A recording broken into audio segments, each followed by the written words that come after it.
Ahora sí, continuamos con la lectura de esta Biblia, que es para toda la familia, para todas las edades. Estábamos en Moisés con los 10 mandamientos y Aarón con el becerro de oro, a pedido de los hebreos por falta de fe, en que Moisés se tardaba mucho en volver porque Dios estaba escribiendo en unas tablas de piedra los 10 mandamientos. Dios escribía con su dedo. Y como se tardaba, los hebreos que estaban esperando en otra parte empezaron a perder la fe de que volvería y empezaron a inventarse un Dios, porque ante la desesperación de estar en el desierto y sentían que se les fue la protección, que estaba con Moisés, Dios, y con ellos. Faltaba fe. Entonces Aarón, que era el hermano de Moisés, se había quedado con los hebreos, con los demás hebreos, con el pueblo, digamos, mientras esperaban a Moisés. Y tuvo que hacerle caso a los hebreos, o sea, al pueblo, Aarón, y para que se calmaran, y les hizo un becerro de oro. Entonces ellos se sentían protegidos, pero no era Dios. Obviamente que un becerro de oro era un objeto, nada más. Entonces, ¿cómo sigue esta historia? Moisés bajó del monte llevando en las manos las tablas de piedra con los 10 mandamientos que estaban grabados por el dedo de Dios. Cuando vio el becerro de oro, comprendió enseguida lo que habían hecho los hijos de Israel y se indignó mucho. Arrojó las tablas que tenía en la mano y las estrelló a los pies del monte. Moisés arrojó el becerro de oro al fuego y lo destruyó. Después dijo a su hermano: Aarón, Aarón, ¿por qué has hecho cometer a este pueblo un pecado tan grande? Era responsabilidad de Aarón cuidar al pueblo mientras Moisés no estaba. No te enojes, dijo Aarón. Ya sabes que este pueblo es propenso al mal. Creían que no volverías y han querido un Dios como el de los egipcios. Moisés recibió de Dios la orden de cortar 2 nuevas tablas de piedra y de llevarlas al monte, donde permaneció durante otros 40 días y otras 40 noches, ¿sí? O sea que Moisés tenía que irse a un monte apartado de los demás para recibir de Dios las tablas de los mandamientos. Otra vez Dios iba a escribir las tablas para guiar a su pueblo. Y se tardaba 40 días y 40 noches. Dios escribió de nuevo los 10 mandamientos sobre las tablas. Cuando Moisés bajó del monte Sinaí, tenía el rostro tan resplandeciente que los hebreos no podían mirarlo fijamente.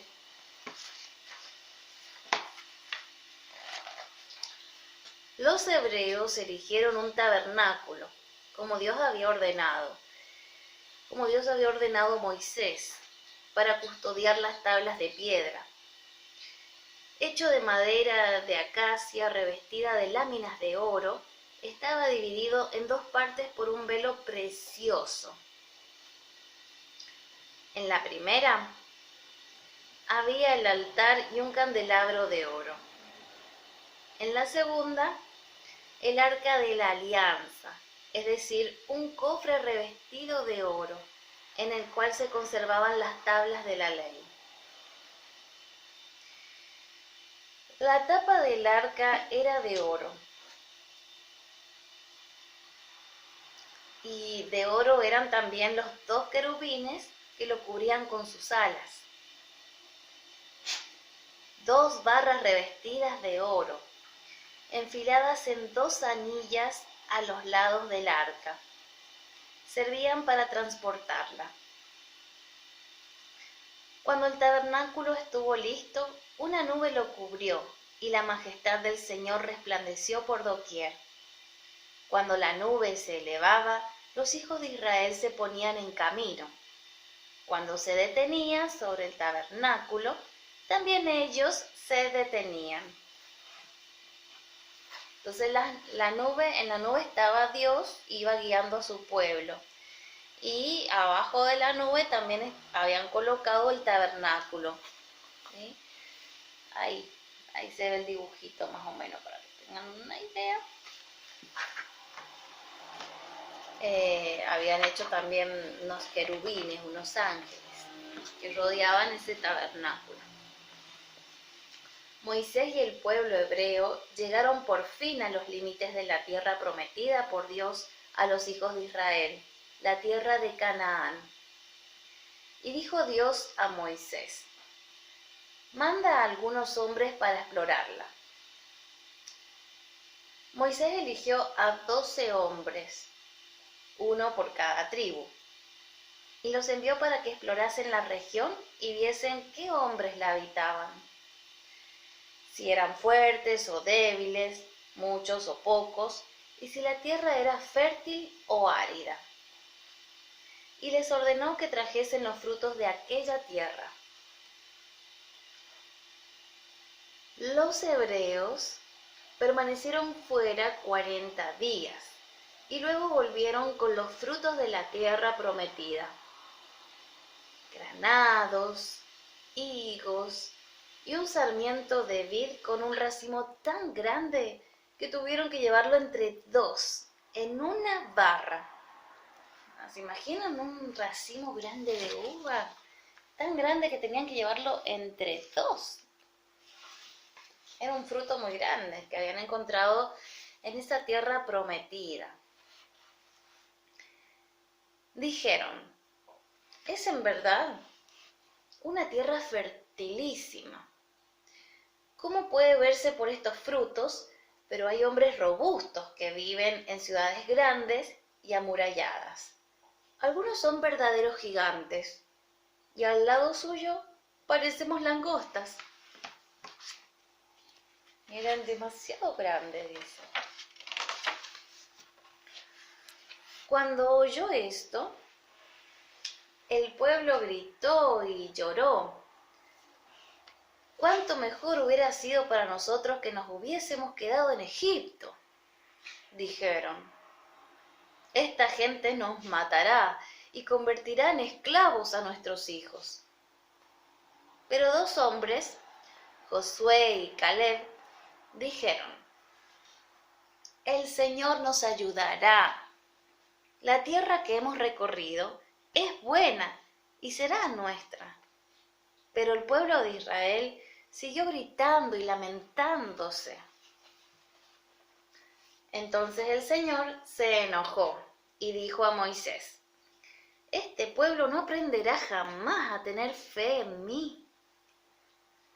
Perdónale, Señor, como has hecho siempre, respondió Moisés.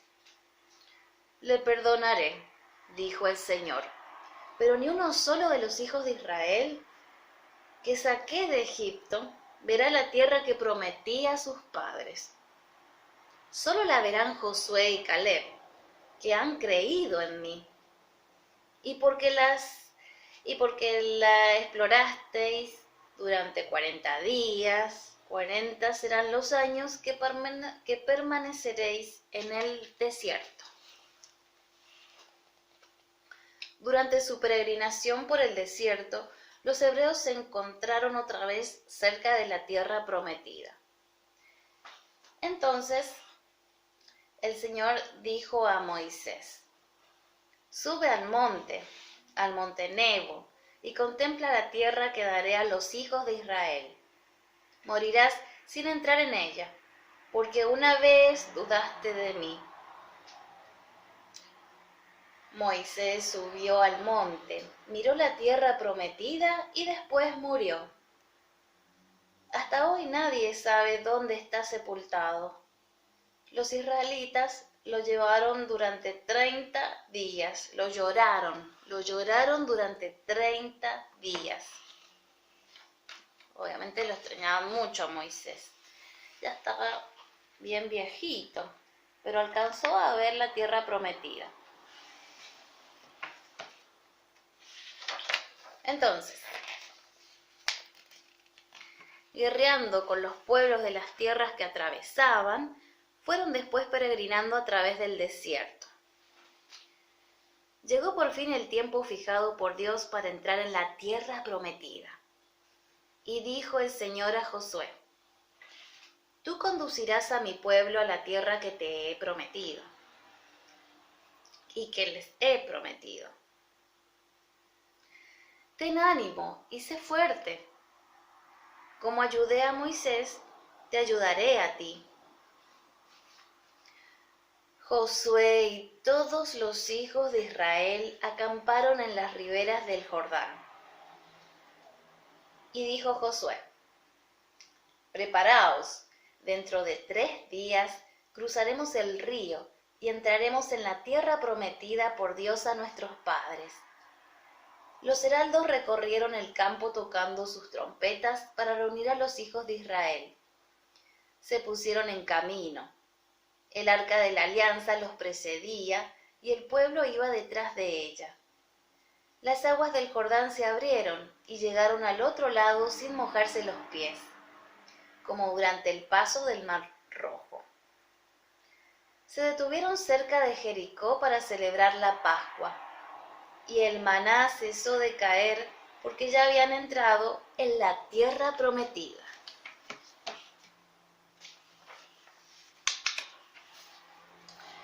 Jericó era una ciudad fortificada, pero el Señor dijo a Josué: La pondré en vuestras manos. Durante 6 días daréis 6 vueltas a la ciudad. El séptimo día daréis 7 vueltas, precedidos por el arca de la alianza, y por 7 sacerdotes tocando las trompetas. Cuando éstas suenen más fuerte, gritaréis con todas las vuestras fuerzas. Los hebreos hicieron como el Señor había dicho. El 7º día se levantaron temprano y dieron 7 vueltas alrededor de la ciudad. Cuando los sacerdotes soplaron las trompetas, el pueblo gritó en voz alta. Y entonces los muros de Jericó se desplomaron de improviso, y los hijos de Israel entraron en la ciudad y la conquistaron. Con la ayuda de Dios, habían tomado la ciudad fortificada de Jericó. ¿Sí? Suenan las trompetas y ahí suenan las trompetas y se rompen los muros, bueno, para poder entrar a esas, rompen las murallas para poder entrar a Jericó. Entonces aquí está el mapa de la tierra prometida, más o menos, y dice: Canaán fue conquistada por los hebreos palmo a palmo. Por fin fueron dueños de toda la región, como Dios había prometido a sus padres, muchos años antes. Josué dividió la tierra en partes iguales entre las 12 tribus de Israel. Dios había cumplido la promesa hecha al pueblo elegido. Después de la muerte de Josué, los hebreos olvidaron su vida de esclavitud en Egipto. Los 40 años pasados en el desierto y las gracias recibidas de Dios. Empezaron a olvidar también los 10 mandamientos. Para castigarlos, el Señor permitió que los madianitas, un pueblo de feroces pastores, devastasen durante 7 años las tierras de Israel. Un día, un ángel del Señor se apareció a un hijo de Israel que se llamaba Gedeón y le dijo: Gedeón, debes liberar a Israel de las manos de los madianitas. Ten ánimo, el Señor está contigo.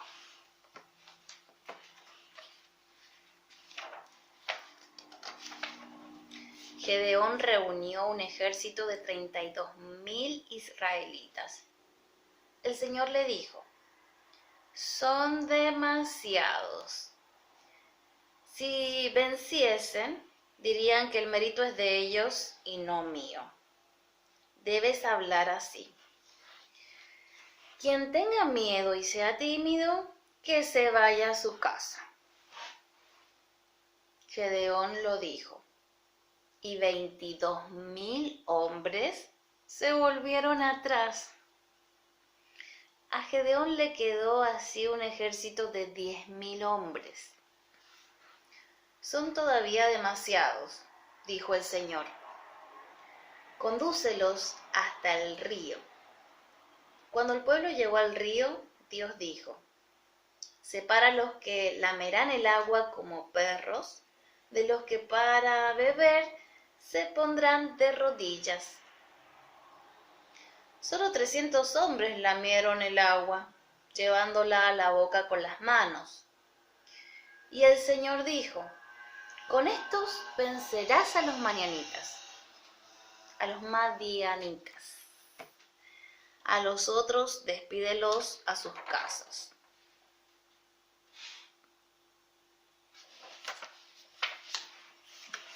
El Señor dijo a Gedeón lo que debía hacer para vencer. Gedeón dividió a los 300 hombres en 3 filas y dio a cada uno trompetas y ánforas vacías y antorchas en las ánforas. Luego dijo, lo que me veréis hacer a mí, hacedlo también vosotros. Cuando entre en el campo enemigo, entrad también vosotros. Cuando suene la trompeta, haced otro tanto. Romped las jarras, agitad las antorchas y gritad fuerte, por el Señor y por Gedeón. Hacia la medianoche, Gedeón entró en el campamento enemigo y los madianitas oyeron el ruido de las ánforas rotas, los gritos de los hombres y vieron las luces de las antorchas. Se asustaron. Comenzaron a matarse entre ellos y a huir en desorden. Gedeón los persiguió y los venció con sus 300 hombres, casi sin combatir. Estaban muy asustados.